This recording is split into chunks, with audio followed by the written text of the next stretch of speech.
Hi, my name is Dena. I actually recently just graduated in December, and while I was in school, I started working through Boston Course. I started as an EKG tech in the medical service at St. Mary's, and then from there, for my externship, I was able to work at the stress lab at Memorial Regional, and then from there, I'm now a medical assistant floater, and I got all that through ECPI. And I've actually got all certifications except for one, which is the health records one.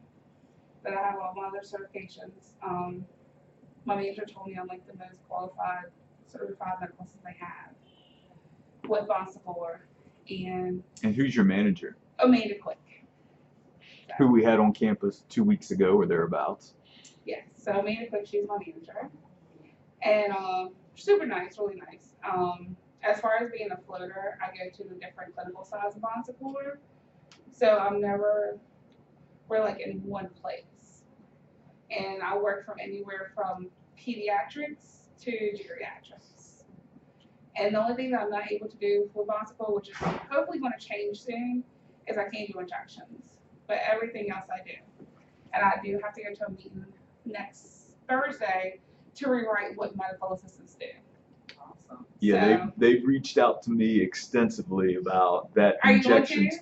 to? No, I haven't been invited, but now that I've heard, I'll see if I can get my foot in the door. So yeah, so that's next week. So they're gonna rewrite over everything. But Mr. Bernard, I don't know if he does it with y'all, where he has y'all do all the vitals and stuff within like 7 minutes. He's being very gracious if y'all ever get to that point, because we literally have to be in and out, but we have to be effective. So we have to make sure we know what we're doing. We have to make sure we ask the right questions, and we have to make sure that even though we're supposed to be quick, that we're still giving care to our patients. My second week, I worked at Ironbridge Family Practice, and I was going through all the stuff quickly, of course. And my patient was like, I've never been asked all these questions before. She was like, you're very thorough. And she even told the nurse practitioner I was working with, and they're like, can we keep you? And I'm like, no, not yet. I like to float. So what they're teaching you here, what they're teaching you here really does go for how it is in the field. So it's not like they're trying to be hard or anything, but they're just definitely getting you ready. Because I was just like, oh, this is so much. I don't know if I'm going to be able to do it. But as time goes on, it's like you get your flow. Make sure you just get your flow. And then most of advanced, of course, they have lab for on hand. But, they have breaks. So I have done some phlebotomy, which is cool. So I got to do the phlebotomy for them. I've got to do PSR, which is basically checking in and checking out the patients as well when they're short-handed. So basically, I fill in wherever there's someone short, which I like. And like I said, like if you just work it, if you just absorb everything you're learning now, it is definitely a good step to what you want to do. And especially if you do go to cardiology. Cardiology does not do anything automatic. Everything is manual. So you have to make sure you're good with your blood pressure. You can do your pulse. You can do your respirations and get all that for the doctor. Because other than that, and know your EKGs. That's good too, especially if you're working in family practice. With Medicare, they have every year you have to do an EKG on their patients. It don't matter if they're sick or not. You still have to you still have to know how to do it. And then you have to make sure that that some patients don't like the automatic blood pressure. They want you to do manual because they don't trust the machine. Or if you have a patient with a higher blood pressure, sometimes there's just do it manually and see what you get. And one trick to blood pressure, we do have a patient that has a high blood pressure. What I've learned is that you go ahead and put your information in the computer, but you're going to take their blood pressure again, and while you're doing it, have them take relaxing breaths. So that way their nerves are not as high, and they'll bring their blood pressure down. Because people are like, oh, I didn't know my blood pressure could be that low. And just don't go. And then another trick is don't continually do it on the same arm. Just make sure you give it a roll, because if you keep doing it, then that makes it go up too. And like I said, ECPI, I enjoyed it. At first, I was skeptical about coming at first. I was like, oh, I'm not going to do this. But I did it, stuck with it, and I love what I do. I love patients. Some patients. And I like when I get to work with babies. I understand. Even in the hospital, when I was doing EKGs, I did the EKG on a 1-day-old. Oh, wow. Yeah, and it is tiny. And it's just little tricks that you'll learn along the way. And if you do start working in the field while you're in school, observe whoever you're working with, observe what they do. Because that way you can incorporate it to what you do, and that'll make it even better. And always listen to advice. If you have any troubles with anything, go to your teacher, go to Miss Bernard, they'll help you. I struggle with phlebotomy. Because of phlebotomy, I missed Dean's list for one semester. I love that. But I struggle with it, but in the end, I'm good at it. Mm-hmm. So, any questions? Tell them a little bit about what your life was like, your schedule. Oh, when I was in school, yes, please. It was crazy because I still live at home with my mom. She's a respiratory therapist at St. Mary's, and she doesn't like to drive because she works 12 hours. So I was working overnight, so I was working 10 p.m. to 6:30 a.m. I would go pick her up by 7, take her all the way home by the airport, and then come all the way back. And then in between, I was working the EKG job. So I had 2 jobs, still trying to make sure I get into my mom's appointments and stuff. And it was really hectic. So if you think your life is crazy, you can still do it. There was many days I was like, with him, I was like, I just can't. I was like, this is just too much. And sometimes I still feel rushed because I still work my part-time job because I like that too. And you can do it. If you feel like discouraged, talk to Mr. Bernard. I've had talks with him before, and he's encouraged me. I mean, any of the teachers here, they'll really help you if you feel like you just can't get it, you're feeling overwhelmed. They'll definitely help you. I know when I took phlebotomy, I had issues with my blood sugar. I'm type 2 diabetic, and it was sometimes I had to miss class. I'm like going to my doctor, why is my blood sugar so high and what is going on? But he actually allowed me to come to his night class to make up what I missed. So if you have anything like that, ECPI, they will work with you, especially Mr. Bernard. I tell everybody I love Mr. Bernard. And there's a lot of the LPNs from ECPI to go to that work with my support. And when I come to the level of how Mr. Bernard cares for his students, they're like, well, we didn't get all that. I'm like, well, we did. So that's what made me stick with it.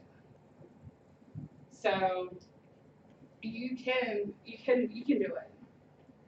Like I said, there's times I was crying. I felt like I failed everything. I'm like, I just can't do this. You have a good support system here. And even if it's not your teacher, or if you know someone who went to ECPI, talk to them too. They know, they've been there. Because that's how I was. Or talk to your classmates. Y'all have your frustrations together. But in the end, y'all are going to come out on top. So, you have a great choice. And y'all are doing it. Do me a couple more favors too, please, Dena. I remember when you went, just to fill you guys in, Dena took her EKG course here at the university, passed it, sat for her CET. After she earned her CET, then she applied for multiple positions as EKG techs or monitor techs. Yes. Got the position at Bon Secours. She was the only certified EKG tech that they had in their system.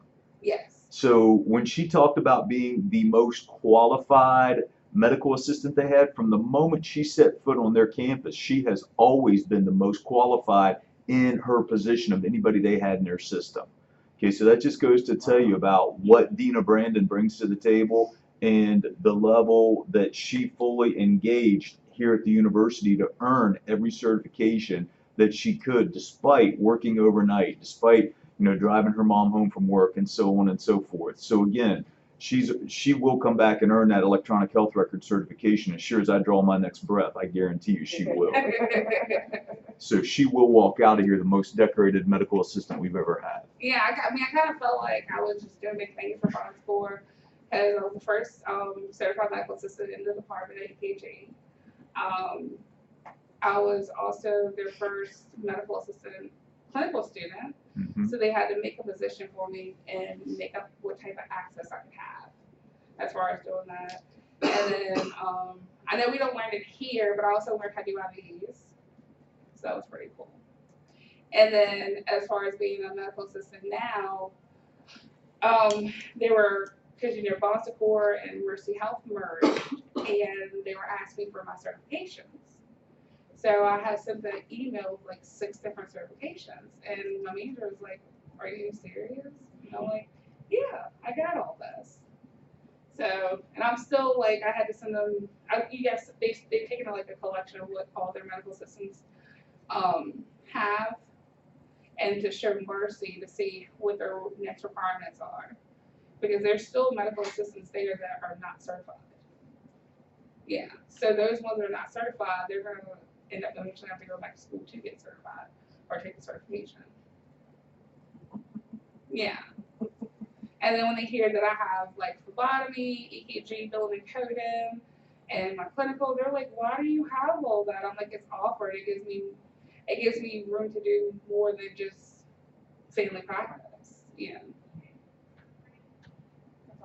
So when we emphasize to you guys that at the end of phlebotomy, you are registering for that CPT and taking that CPT, if you're like, "No, I'll wait till the next month," because we always give the exams the last Friday of every month, but if you push it off, then you're not going to walk away from campus with all the certifications like Dena did. I will say with the certifications, once you finish that class, sign up, take the exam, and just take it.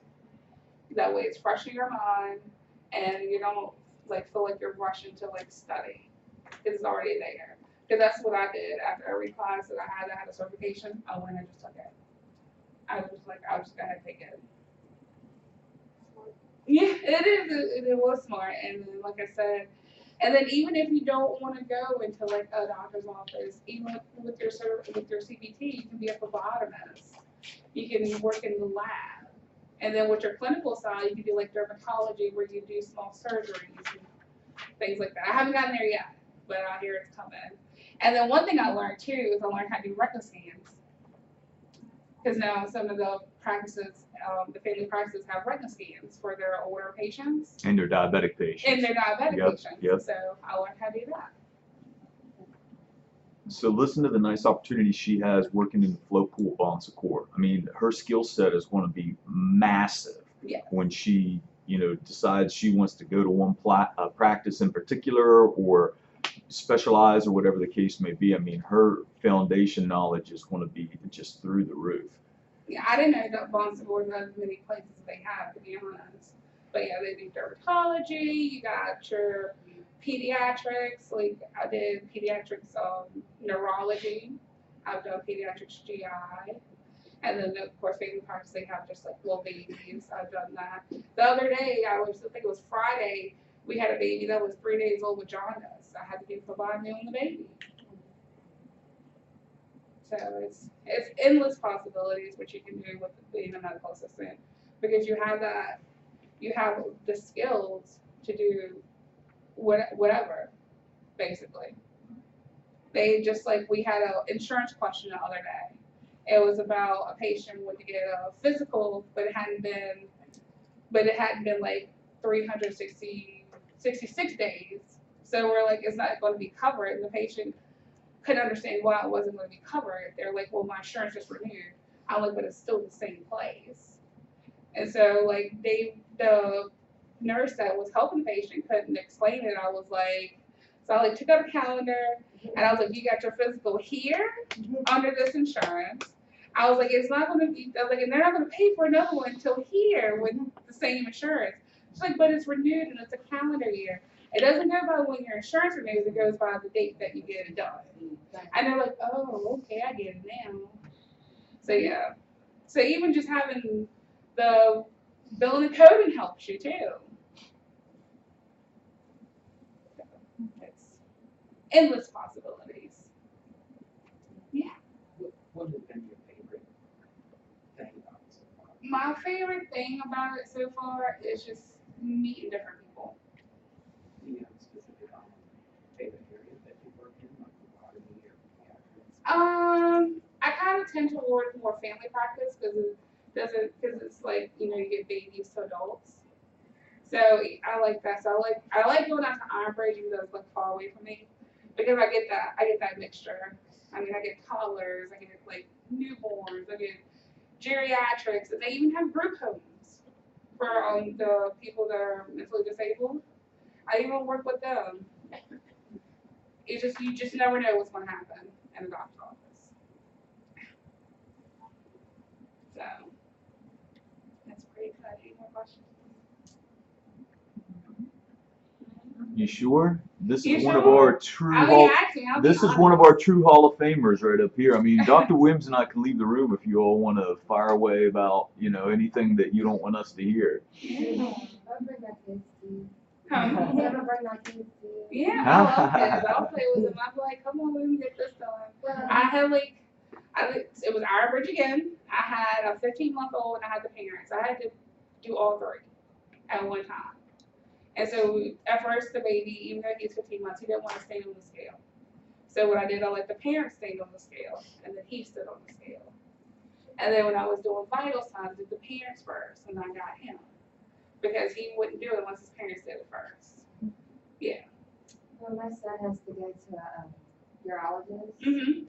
and there was an administrator that came in the room with us, and I asked her which school she went to, and was it this school? And I wasn't trying to be mean, so I didn't say anything. I was like, yeah, she did not do what she was supposed to do. Yeah, and you do. I mean, I've said it. I'm like, what are you doing?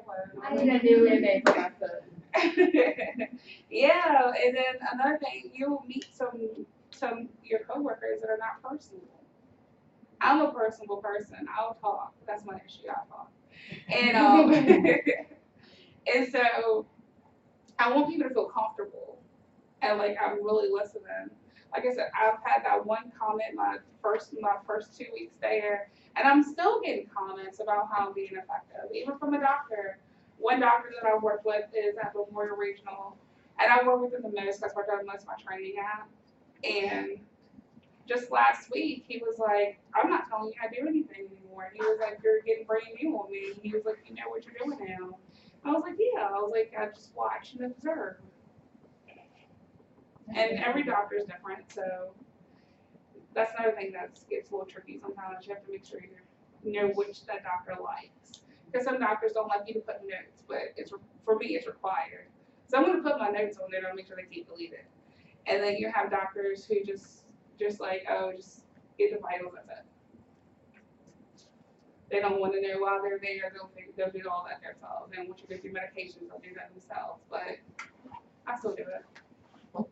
That's what I'm supposed to do. So I still do it. And if you keep doing it at a high level, they'll eventually say, "Oh, well, Tina Brandon's on this, so Yeah. I'm not gonna worry about it." I even had a practice manager tell me my notes are good because I make phone calls too. I make the phone calls, I do the prescriptions, I do the pre-authorizations if they need it. Yeah, I do everything. Yeah, it's a lot. It's a lot, but it's beneficial because I'm like, this is what I want to do. And how beneficial was it for you to take that CET and then ultimately get a position while you were going to school? Oh, that was good because that helped me, even though it was in the hospital setting.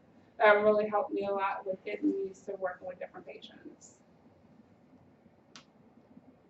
Good, very good. Any final questions for Dena? And if you ever get a chance to work cardiology, just do it because it's fun. Hey, I think everybody in here will love cardiology. Yeah. So Like anyhow. I said, I didn't think I would like cardiology, but it actually pretty is good. I know it's just saying that because Mr. Bernard, but it really is good. I like cardiology. And I've worked with feet. I don't like feet. I can't stand feet. But I've done the foot exams and looked at people's feet. I think it was my third week. I was at Memorial Medical. They had a patient who had like a what is it? Had like a wound on their butt cheek near Yeah. their butt, like crack, and nobody wanted to swab it. So I was like, all right, here I go. I went in there, I got the materials, and I swabbed their butt. I mean, you just never know what comes up. And now look what she can add to her resume, though. You know, I mean, I'm sorry that might be so-called a dirty job, but man, I'd be the first one to dive into that. I mean, I tell you, I mean, I'm serious. I mean, the jobs that the other medical assistants want to shy away from, I'd be right in there. Oh, you got impacted stool? Oh, give me that too. You know? Yeah. I mean, that's what you want. You want to be that person that takes on any task and just takes it on full force. I mean, just like Dena is doing. You know, you think Dena Brandon shied away from the decubitus sacral ulcer? No way. No, I would run in and just fall. I was like, Yep. My hurt, my gosh. Mm-hmm. And another thing, if you work in the doctor's office, they feed you a lot. So you know how you get the freshman 15, you get the office 15. Because some offices get fed every day. Cardiologists. Yeah. Cholesterol meds, blood pressure meds. I mean, they're the ones that really, really, really rake in the pharmacy reps. Yeah, definitely. Oh yeah, a lot. And it's not like sandwiches. I mean, they're like eating your Ruby Tuesdays and Applebee's and wings. And I'm like, how is that? Definitely a perk of the job. Yeah, that is definitely one of the perks. All right, any final questions for Dena? Same why you got her here. This is the slowest that you'll ever see her moving. She's perpetual motion. Oh yeah, I'm always on the go. I just came from a doctor's appointment, so and I have another one. Go ahead.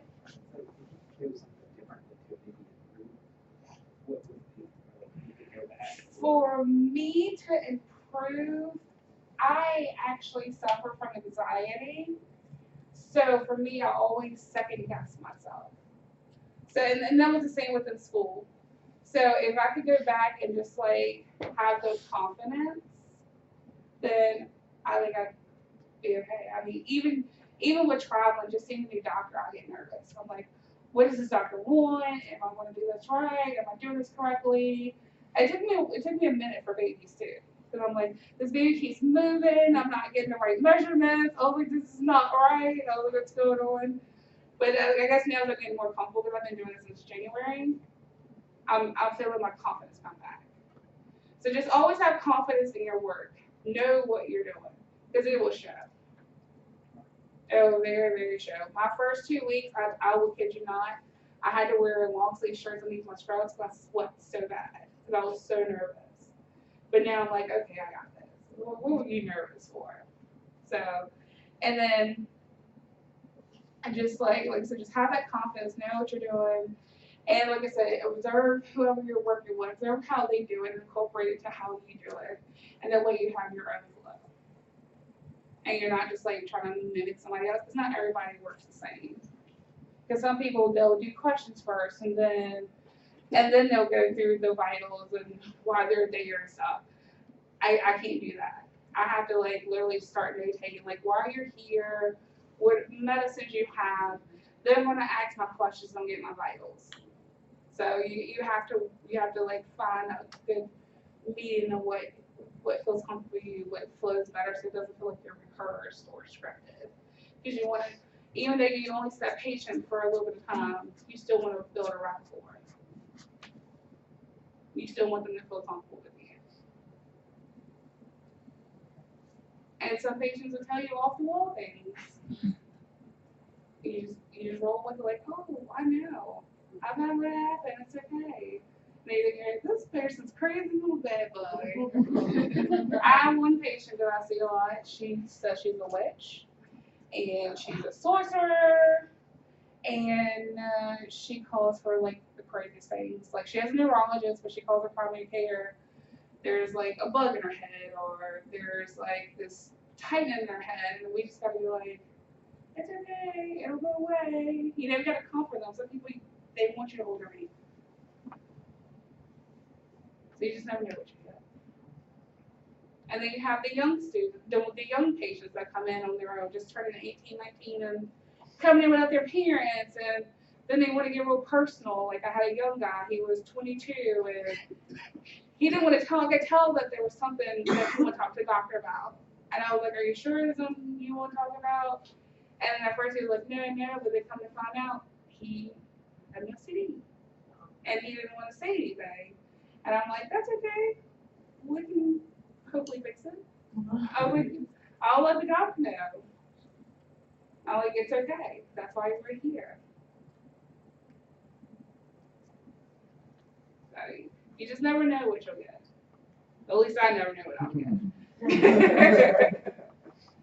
I just have to adapt. And that's all it is, just adapting. Like I said, make sure you pay attention when he goes over doing blood pressures and doing the pulse and the respirations and listening to the chest sounds and stuff. But those are very essential with working as a medical assistant. Because you're not going to always have the automatic machines. You have to do it yourself. And that's your time to know what you're doing. Hey, how do most of those practices matrix their schedule? Do they do it in 15-minute increments? Yeah, they do. Like if it's a new patient, most of them do 30 minutes, and then but the majority of it's 15. Yeah, so that's when she was saying that you have got to be fast and accurate. I mean, you will slow the whole practice down if you cannot keep that doctor on pace. Yeah. And you will find out about it very quick. They will let you know. Yes, because I've been with a doctor that saw like 12 patients from 8 to 5, and I've had a couple of doctors see like 40 patients, and I'm like, whew, how do you get all these 40 patients in and out? But they do it. And then on top of that, you got to do your point of care testing, like your strep and your flus and your A1Cs, because they do those in the offices as well. And then they do PT INRs. I mean, you have to get all that done within that little window. And that's just before the doctor comes in. And your urine. So you gotta get all that done. There's just little things you just have to. I'm not good at. I will let you know now. I'm not good at PT INR because those strips are supposed to suck up. They do not suck up the blood. They don't. And I'm just like, there's something wrong with me. But one thing for PT INR I learned, just make sure you get as much blood as you can on the surface and just sweep it up. Because I was wasting strips. I was like, this is not working. I was like, help me. And if you need help, ask for it. Majority of the nurses, they'll be more than welcome to help you. Just ask.